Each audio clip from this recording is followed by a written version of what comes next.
12시 많은 참여 바랍니다.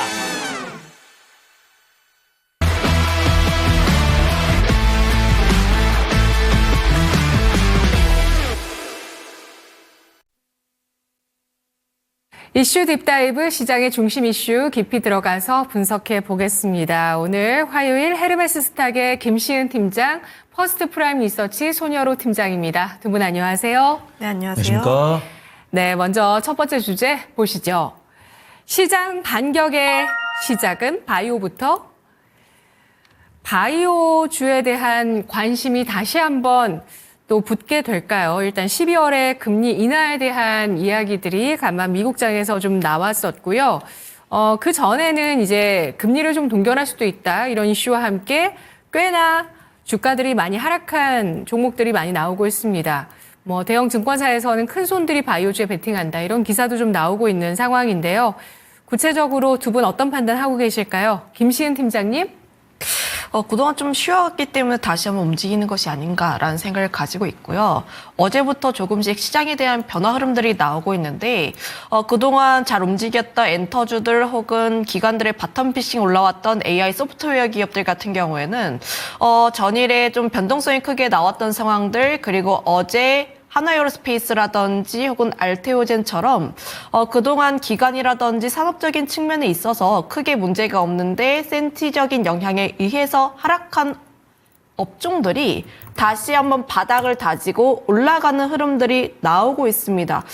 저는 여기에서 시장 자체가 굉장히 타이트하게 움직이고 있기 때문에 그동안 잘 올라왔던 종목군들 같은 경우에 차익 매물을 좀 실현을 하고 그동안 또 매력적이었던 기업들 같은 경우에는 또 고점 대비했을 때 30%에서 40% 빠져있는 상황이라 보시면 좋을 것 같아요. 그거에 따라서 좀 순환매적인 성격이 들어온 것이 아닌가라는 생각을 가지고 있는데 결국 가장 중요한 것은 이거입니다. 과연 기업의 펀더멘털이 변화가 되었는가? 저는 항상 바이오 섹터를 이야기를 할 때 전반적인 바이오 섹터에 대해서 긍정에 대한 이야기보다는 일부 바이오 섹터들 특히 FDA 승인을 받았다든지 혹은 기술 이전을 했다든지 혹은 앞으로의 매출 성장이 잘 나올 수밖에 없는 쪽들 혹은 CDMO 쪽에 대한 기대감 이런 일부 기업들에 대해서만 긍정에 대한 내용들을 이야기를 했는데 저는 이 기업들이 펀더멘털 안 변했고 기업에 대한 실적과 성장 역시 여전히 남아있기 때문에 저가에 대한 매수세가 들어온 것이 아닌가라는 생각을 가지고 있어요.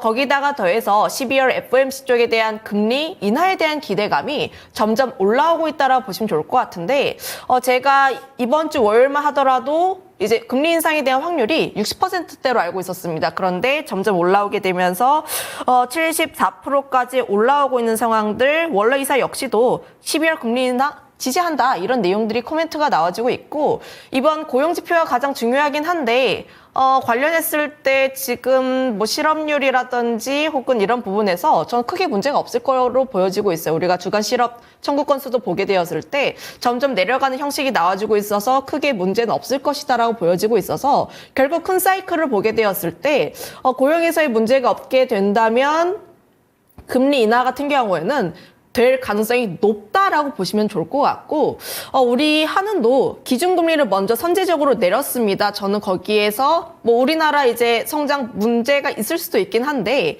12월에서 미국이 먼저 내리지 않을까라는 생각을 먼저 하면서 선제적으로 반영한 것이 아닌가라는 생각을 가지고 있어서 결국 FOMC에서 금리 인하에 대한 기대감을 가지고 바이오 섹터 조금 더 움직일 가능성이 높다라고 생각을 하고 있고요. 항상 그리고 연말 그러니까 12월만 되면은 1월 JP 모건 헬스케어 컨퍼런스에 대한 내용들이 항상 나왔었는데 올해 같은 경우에는 그 내용이 거의 안 나오더라고요. 그래서 슬슬 이 내용들도 다시 한번 또 반영되지 않을까라는 생각을 가지고 있어서 저 여전히 일부 바이오 업종들은 조금 더 관심 있게 봐야 하지 않을까라는 의견 드리겠습니다. 네, 다시 한번 바이오주 관심 있게 볼 때라는 판단해 주셨습니다. 계절적으로도 1월 다가오는 JP모건 헬스케어 컨퍼런스 중요하게 보셨는데요. 바이오주부터 해서 시장 반격까지 일어날 수 있을까요? 어떻게 판단하시는지 들어볼게요. 네, 뭐 시장에 반격이 나온다라고 하려면 한 3일 네. 정도 좀 지켜봤으면 좋을 것 같고 그 시작이 네. 제약바이오길 바랍니다. 이 제약바이오 관련 종목들의 움직임을 보면서 정말 주가라는 것은 살아있는 생물 같구나 이런 생각이 들었습니다. 이 제약바이오 종목이랑 시장을 봤을 때 악재는 없습니다. 유일하게 악재라고 본다 했을 때는 어떤 보건복지부 장관이죠. 로버트 F 케네디 장관의 취임 가능성. 근데 그분은 그냥 백신에 대해서 회의론적인 이야기를 한 것이지 뭐 백신을 없애겠다, 약가 인하, 뭐 약간 인하를 없애겠다 이런 이야기를 하나도 안 했고 기준금리 인상을 안 하고 기준금리 동결 자체도 악재는 아니지만 어떤 기준금리 인하에 대한 기대감으로 제약바이오 관련 종목들이 강세를 보이다 보니까 투자분들께서 좀 악재로 인식을 하시는 것 같습니다. 그다음에 알테오젠 관련 뉴스를 보더라도 악재가 아니죠. 이제 할로자임 측에서는 어떤 특허 침해에 대한 소송으로 준비를 하겠다. 라고 아무 말도 이야기 안 했지만 할로자임 측에서는 이제 증권사 리포트에서 할로자임 측에서 특허 침해 소송을 준비를 할 수도 있다. 이런 이야기 나오면서 알테오젠이 약세를 보였어요. 근데 알테오젠 입장에서도 저는 종종 말씀을 드렸는데 어떤 내가 누구를 무너뜨리기 위해서 소송을 걸 때는 결국 나만큼도 그만큼의 피해를 입을 각오를 해야 되거든요. 그래서 할로자임이 정말 자신 있지 않고서는 이런 특허를 좀 걸지 못할 거다라고 보고 있고 만약에 알테오젠이 자신들이 걸어온 길이 떳떳했을 때는 결코 이 할로자임이 특허 소송을 걸었을 때는 지지 않을 것이다. 이런 뷰가 있습니다. 근데 뭐 제가 법적 전문가도 아니고 내부 자료가 없기 때문에 할로자임이 알테오젠한테 소송을 걸었을 때 알테오젠이 무조건 이길 것이다. 이런 말씀을 드리기는 어렵기 때문에 어떤 이 알테오젠의 대응을 좀 바라보는 게 중요할 것 같다고 말씀드렸는데 알테오젠 같은 경우도 자체적인 데이터를 통해서는 침해 소송이 왔을 때 이겨낼 수 있을 것 같다.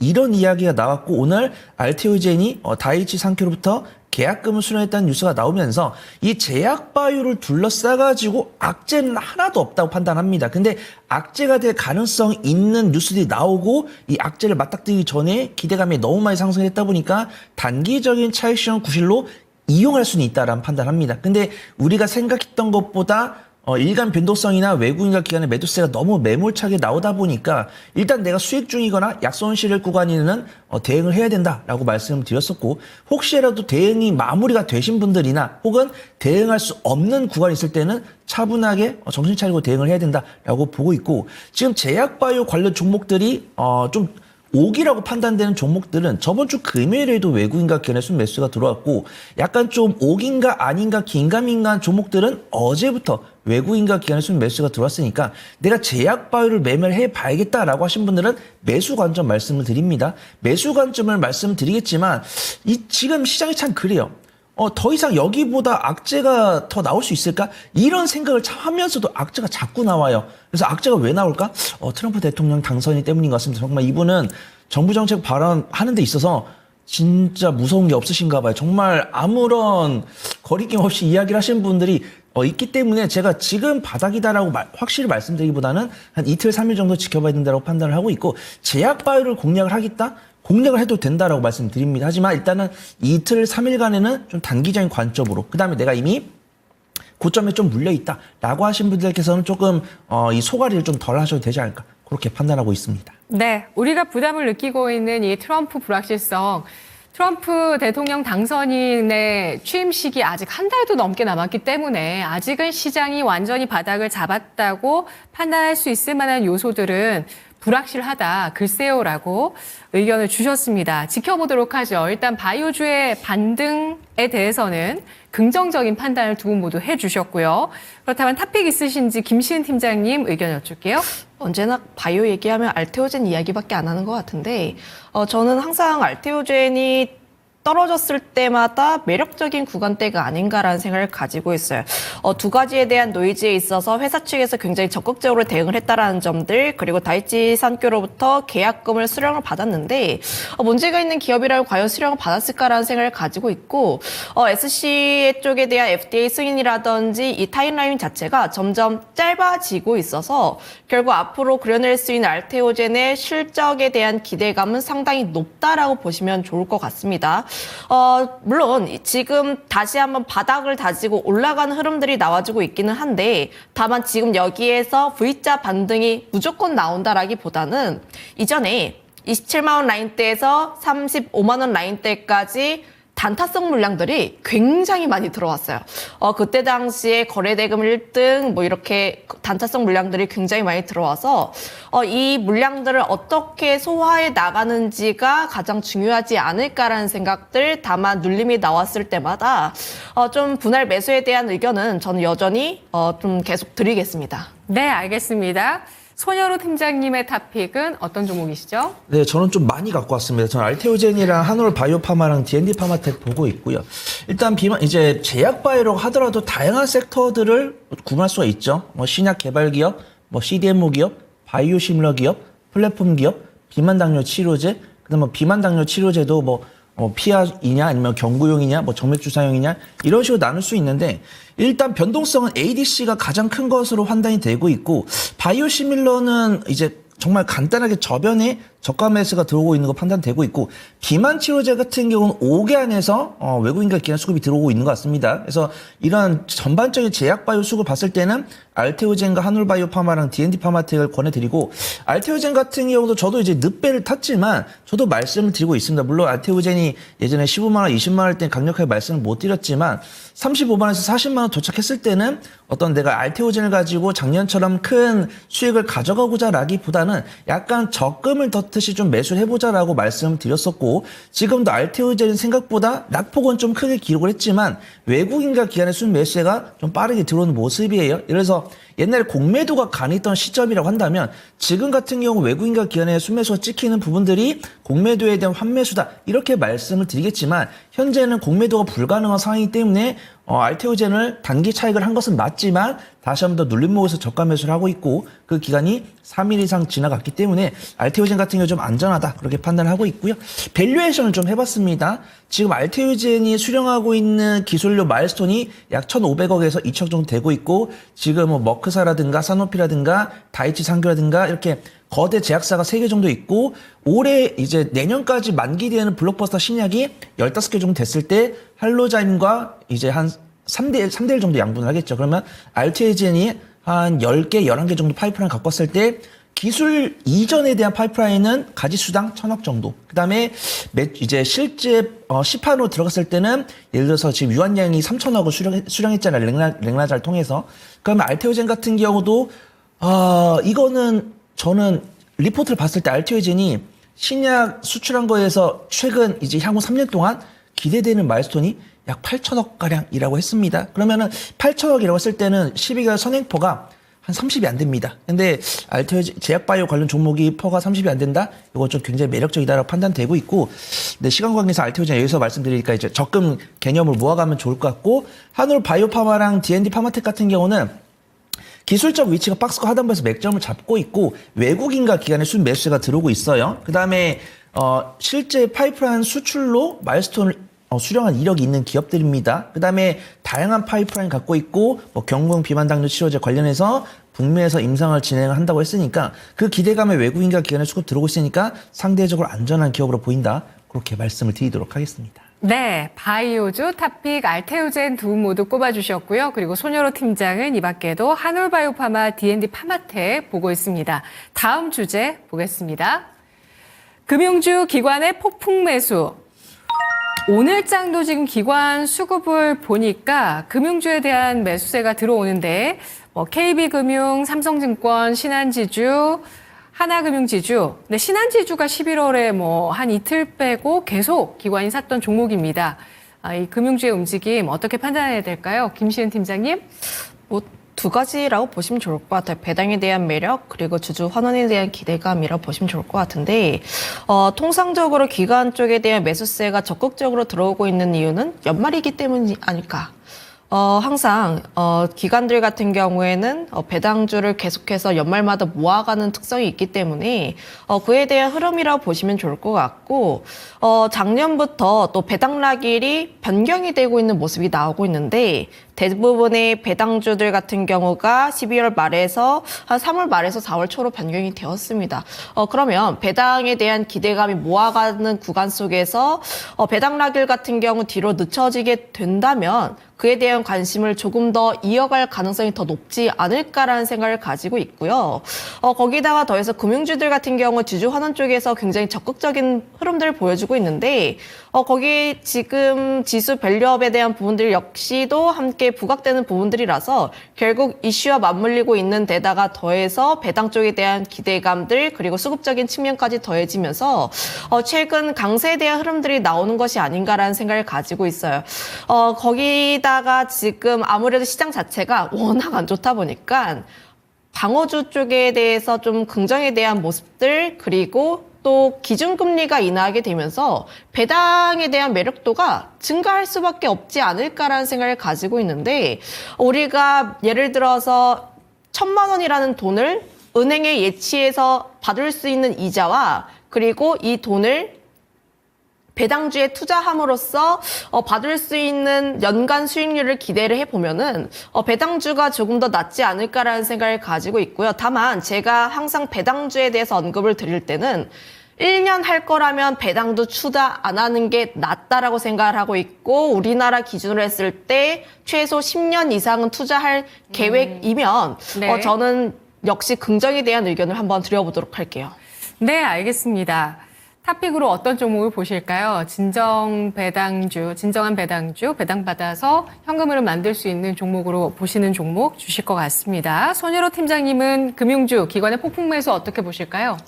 사실 금융주를 우리가 오늘 처음 말씀드린 게 아니고 사실 7월부터 꾸준하게 말씀드렸고 지금 국내 시장의 섹터를 구분하면 한 52개 정도 되는데 가장 좀 이 주가의 방향성을 맞추기 쉬운 섹터가 금융주가 아닐까 그렇게 판단됩니다.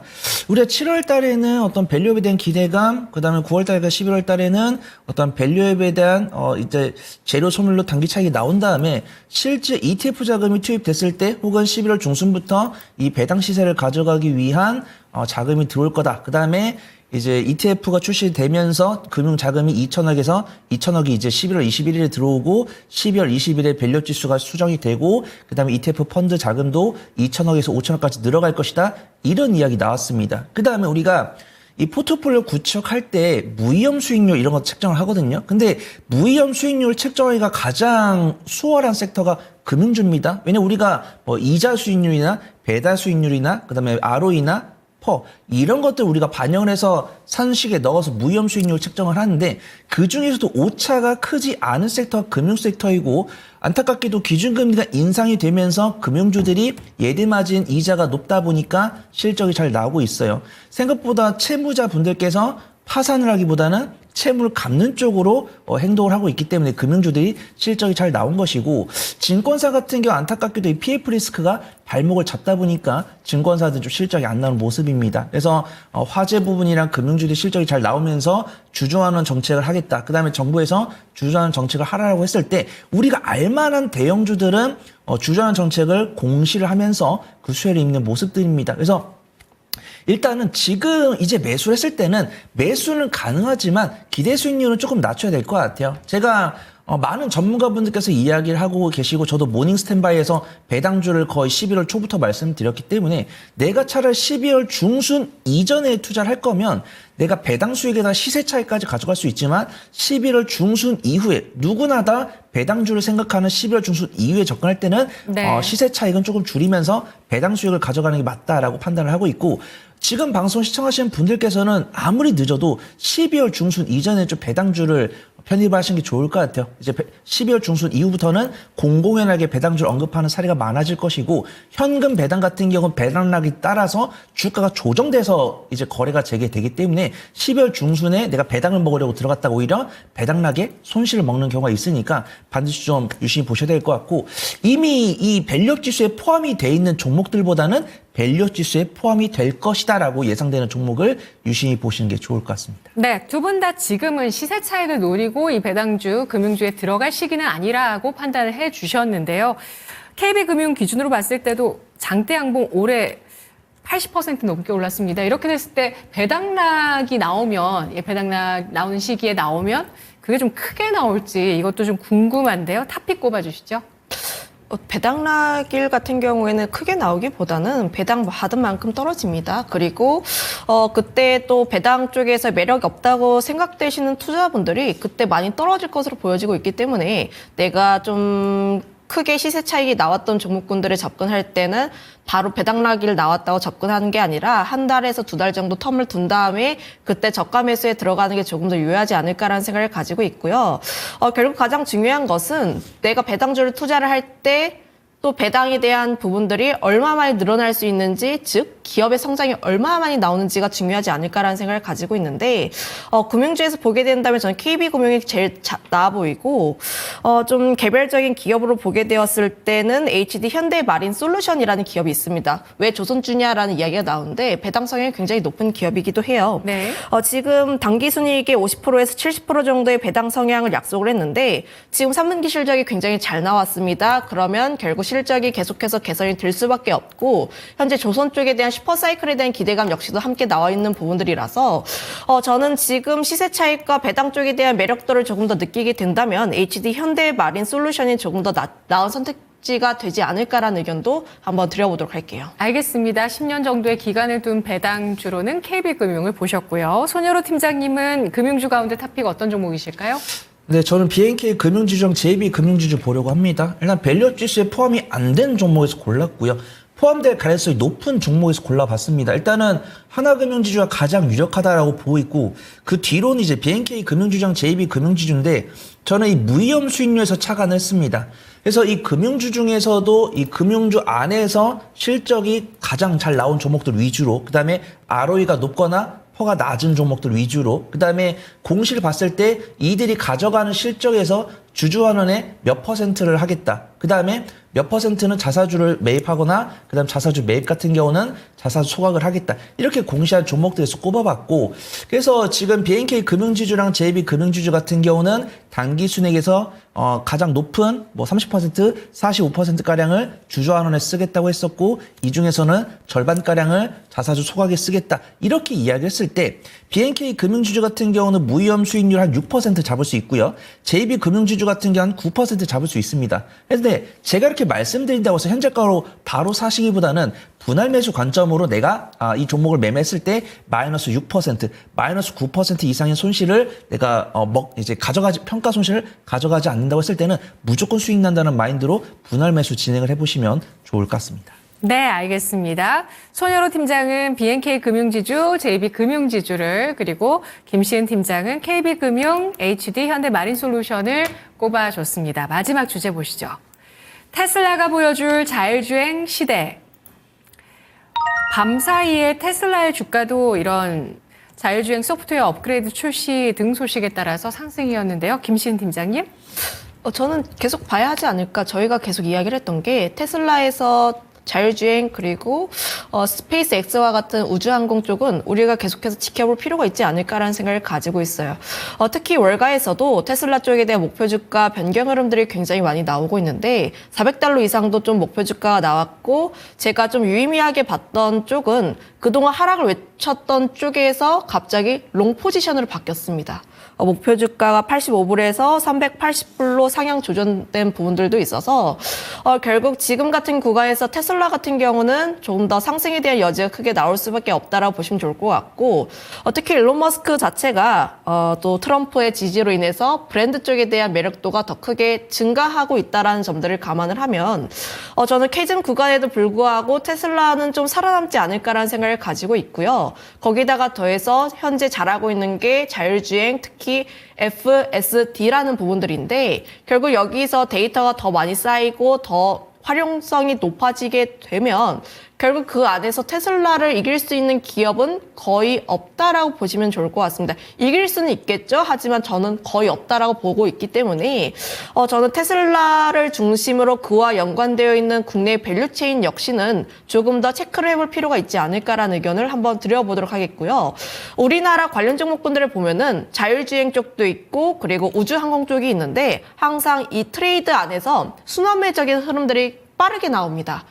그래서 올라갔을 때 내가 적극적으로 매수를 하기보다는 오히려 눌림이 나왔을 때 접근하는 게 위치적으로 조금 더 안전하지 않을까라는 생각을 가지고 있다는 점도 한번 체크해 보시면 좋을 것 같아요. 네, 탑픽 바로 들을게요. 탑픽은 항상 이제 자율주행했을 때 퓨런티어라는 기업을 가지고 왔는데 예. 과연 테슬라와 직접적인 연관성이 얼마나 있는지가 가장 중요하지 않을까라는 생각을 가지고 있고 삼성전기통해서 테슬라에 납품하고 있는 기업이다 보니까 이와 연관성이 어느 정도 있다는 점을 한번 체크를 해보시면 좋을 것 같습니다. 21선 닫고 다시 한번 올라가는 흐름들이 나와주고 있기 때문에 현재 자리에서 너무 적극적으로 대응을 하시기보다는 21선에서의 지지가 나온지 여부를 보시고 그때 신규 접근을 하시는 게 맞지 않을까라는 의견도 드려보도록 할게요.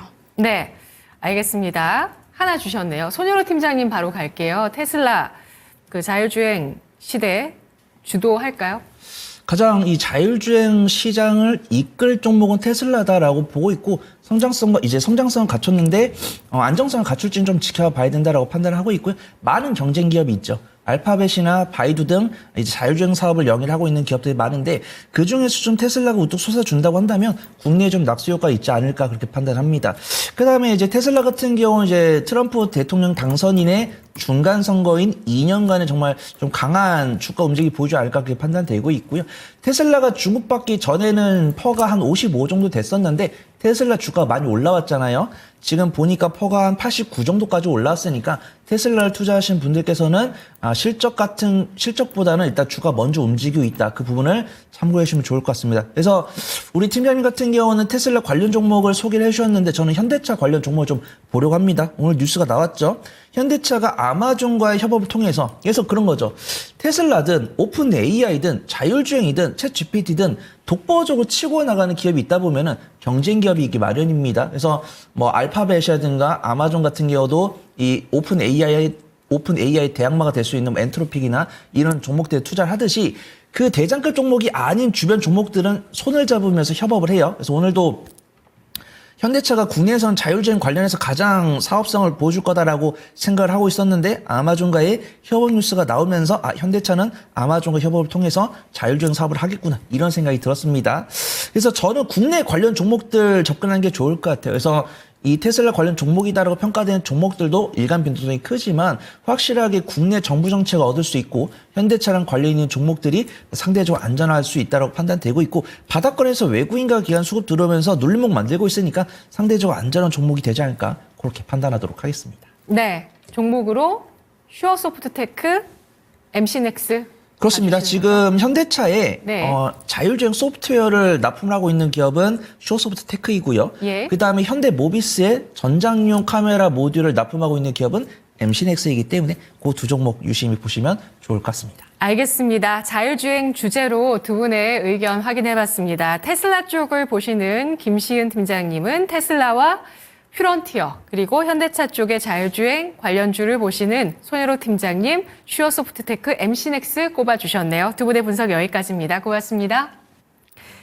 네, 이슈 딥다이브였습니다. 지금 바로 나가는 QR코드 찍어서 어플 받아주시면 잠시 후에 매일 낮 12시에 진행되는 증권통팟에서 여러분께 퀴즈가 나갑니다. 증권통팟 퀴즈 신나게 풀어주시고 경제상식 쌓으시고 코인까지 쌓으시길 바랄게요.